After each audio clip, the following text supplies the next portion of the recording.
नमस्कार फ्रेंड्स, आज आसतु बनैबा आमे मिक्स सब्जीर छिंचिड़ा।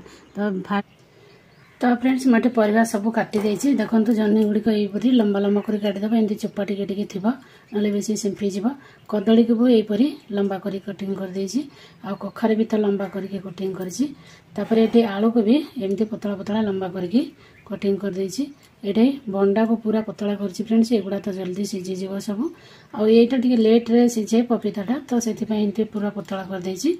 ता सहित एठी नेछि 3टी कंचा लंका फाड़ी करी, तापर एठी गोटे प्याज दे देछि कटिंग करी करी एमती बड़ बड़ करके। तापर एठी फ्रेंड्स हमर दे देछि टमाटर टिके एमती बड़ बड़ पीस करी करी कटिंग कर नेबे। तापर फ्रेंड्स एठी हमर नेछि अदा 2 खंड एको देखंतु, ए अदा 2 खंड नै जाइछि 2 इंच रा, ताको धोई करी। एठी रसुण मु नै जाइछि 5 रो 6 कोला। तो ताकू फ्रेंड्स एबे आमे छिंचिड़ा बनेबा। तो छिंचिड़ा बनेबा पई एठी आसंतु हमर प्रोसेस कोन कोन अछि आ केमती करिया बहुत बढ़िया लागेबो। आपण माने एमती मिक्स रा भी करि परिबे। या सहित जदि बीट गाजर ए सब भी दबा को चाहंती हेले भी देई पारंती। फ्रेंड्स चलंतु आमे देरी न करी स्टार्ट करिबा। एबे बसै देबा आमे कढ़ई गरम हे गेला परे फ्रेंड्स एठी तेल मु दे देछि 2 ରୁ 3 चामच, जेमती 20 ରୁ 30 ml हवा। बेसी तेल दवा दरकार नहीं, कम तेल रे भी हम बहुत टेस्टी रेसिपी बनई पारिबा। तो फ्रेंड्स सेति पई एठी तेल कम दे करी मु तेजपत्र दे देली। आ एठी गोटे मुठा चना डाली को आगुरु भिजे की रखी देथिले, ताकू टिके आमे तेल रे फ्राई कर देबा। जेमिति कि आमे चटनी फटनी बाटला बेले तेल रे ये कर देले बा उपमा बनैला बेले टिके हल्का हो जाए ना, आउ जल्दी सिझे, आउ पूरा टिके टेस्ट तार अलगा लागे। तो सेति पई एमिति आमे तेल रे फ्राई कर नेबा।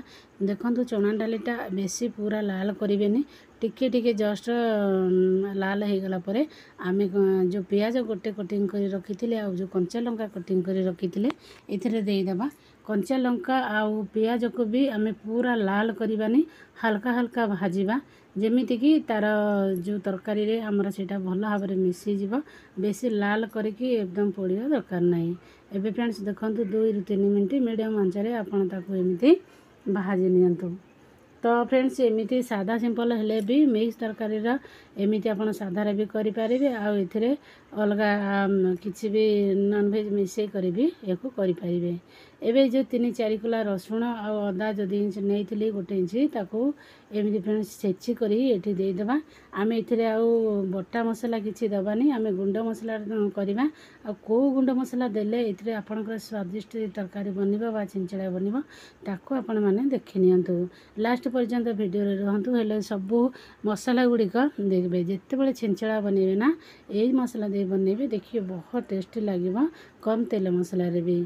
तो एबे फ्रेंड्स सब जाक आमे परिवा गुड़िक पकई देबा। पियाज टी अधा जेमती कहिथिले आपन को लाल हो गला परे, तापरे एठी परिवा को पकई करी लूण आ हळदी को दे देबा। देला परे आमे 3 ରୁ 4 मिनिट एमती फुल फ्लेम रे आपण भाजी नेबे, जेमती कि तार जो पानी अंशटी अछि ता जेमती मरी जीव, आ टिके परिवा गुड़िक लाल लाल हो जीव। लाल लाल हो गले टिके भल लागिबो खाइबा को, तार टेस्ट गोटे नियारा टेस्ट आसीबो, बहुत स्वादिष्ट लागिबो। एबे ताकू ढांकुणी बंद करी आमे पानी टिके मरिया को दबा, ता भितरे जेतिकी सिझिया को दबा। एमिति पानी परिबा ऊपर आमे किछि पानी परिबा एथिरे देइने, तेणु आमे पानी उषुम पानी टिके नाकू एठी देई दबा। उषुम पानी तरकारी देले ना देखिबे तरकारी बहुत टेस्ट लागिबो, तार स्वाद आउ बढ़ी जीवो। तो एबे ताकू एपट सेपट करी लेउटे दबा। जेहेतु हमरा लूण हळदी सब पड़ीछि, मझे मझे ताकू आमे पानी बेसी देइने, तो सेति पई एमिति पाल्टी कर देले एपट सेपट सब परिबा गुड़िक समान भाव में सिझिबो। एबे देखंतु 3 ରୁ 4 मिनिट आपण मीडियम आंच रे एमिति दर सिझा हो गला परे आमे दे देबा टमाटर जो गोटा बड़ बड़ करी कटिंग करथिले ताकू दे देबा। तापरे एठी जे कोनसी आपनकर सब्जी मसाला थिबो, मु एठी किचन किंग रो मसाला दे देछि सब्जी मसाला। आउ तापरे जीरा लंका भजा वाला दरदरा गुंड एठी दे देछि आधा चामच। तापरे एठी हमर जो पनीर टिक्का मसाला फ्रेंड्स एको आपण दे देबे 1 चामच जेमती। तो ये जो मसाला जो टेस्ट ना सेटा तरकारी आहुरी भल लागिबो। लास्ट को हम कोन मसाला दबा आपण माने देखि नियंतु। वर्तमान एतिकी मसाला देइथिबा, एतिकी मसाला देई करी ताकू भल भाबरे मिसेबा।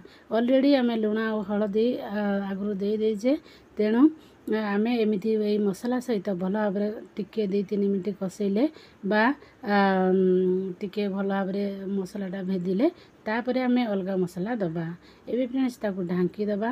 ढांकी देला परे आमे एठी 2-3 मिनिट एमती मीडियम आंचरे छाणी देबे काहे कि आमे बेसी पानी देनी नले तळु लागि जिवो। एबे आमे गोटा मसला रे एमिति गोलमरिच टिके बेसी नेबे तापरे खंडे डालचिनी गोटे बड़ इलायच 3टी लवंग गोटे छोट इलायच मु नै जाइछि। तो एबे फ्रेंड्स जो सुखिला लंका हमर गुंड टिके ना दिया हैतला लंका दिया हैतला कंचा लंका 3टा तो गोलकीर जो बास्नाटा एइथरे छिंचड़ा रे बहुत बढ़िया लागिवो। ता सहित गोटा मसला हम जेतले गुंड करी दबा ना ता टेस्ट आहुरी बढ़ी जाव तरकारी रा। एमिति रेडीमेड रो जोटा आसे ना गरम मसला सेटा एते भल लागेनी अल्प बासना आसे किंतु हमर ए घरवा मसला रे बहुत बढ़िया स्मेल आसीबो। एबे आमे देई दबा धनिया पत्र। तो जदि फ्रेंड्स धनिया पत्र नथिबो आपण स्किप भी करि पारे बिना धनिया पत्र भी आपणकर तरकारी बहुत भल लागिवो। एबे ताकू देखंतु मु अधा आपनकू कोन छुपेबी तो आपण मन तो जानि छंती। तो फ्रेंड्स एठी मु अधा बाहर कर देछि हमर एठी मोर हजबैंड खांतिनी नॉन वेज तो सेति पई एमिति गोटे भजा माछ मुंड मोर थिला तो ताकू भाजी करी रखिथिली। एबे ताकू पके दबा। ताकू पके करी फ्रेंड्स एमिति बड़ बड़ खंड करी करी आपण 4-5 खंड टाइप रो एमिति कर दियंतु देखिबे बहुत टेस्ट लागिबा हमर छिंचड़ा। तो ताकू एमिति जेहेतु हमर बंधा कोबी छिंचड़ा बा पोई छिंचड़ा खाली एमिति करा हुए माछ मुंड दे आपण एमिति मिक्स रो छिंचड़ा करिवे ना मिक्स भेज रो छिंचड़ा तो बहुत भल लागिबो टेस्ट भी बहुत लागिबो। एबे देखंतु जदी पानी सट हो जाइथिबा टिके पानी 2 बूंद देई करी 2-4 चमच ताकू देई करी आउ टिके सी मांस करिके बसई देबे। सेतिबे मु टिके पानी देई देछि फ्रेंड्स। एबे ताकू कोन करिवा एमिति भीतर को ढांकी करी जेमिति कि सेथिरे भी सब मुंड भीतर को मसला फसला जो पीस गुडी को भलरे तेल आ मसला सब भेदिबो तो लुण तो सेति पई आमे एमिति ढांकी दबा। ढांकी करी ताकू एमिति 2-3 मिनिट पर बंद कर दबा। तो फ्रेंड्स देखंतु फाइनली हमर छिंचड़ा एठी रेडी हो गलानी। एते टेस्ट लागुतला ना फ्रेंड्स आउ कोंथुनी कांद लागि गला काहे कि एमिति से बाबू भी खांतिनी आ से झिया भल पाए बेसी बड़ झिया एमिति छिंचड़ा को बहुत बढ़िया टेस्ट लागुतला। आपण माने में ट्रायल करी देखिबे आउ केबे ए प्रोसेस रे सब परिवा मिसै करी आपण भी करि परिबे। तो एमिति पखाला संगे तो आहुरी मजा आसीबो। ताकू आउ टिके आमे मजेदार करिया पई आ चटकदार करिया पई लेंबू रसुण लंका नै कि तार पाग बनै दबा। आ एठी गरम गरम छिंचड़ा नै करी आपण पखाला संगे खाइले तो आहुरी आत्मा संतोष हे जिवो आपणकर एमिति करी खाइले। तो फ्रेंड्स जदि गरम रे खाउछंती तो डाली सहित निश्चित खाइबे।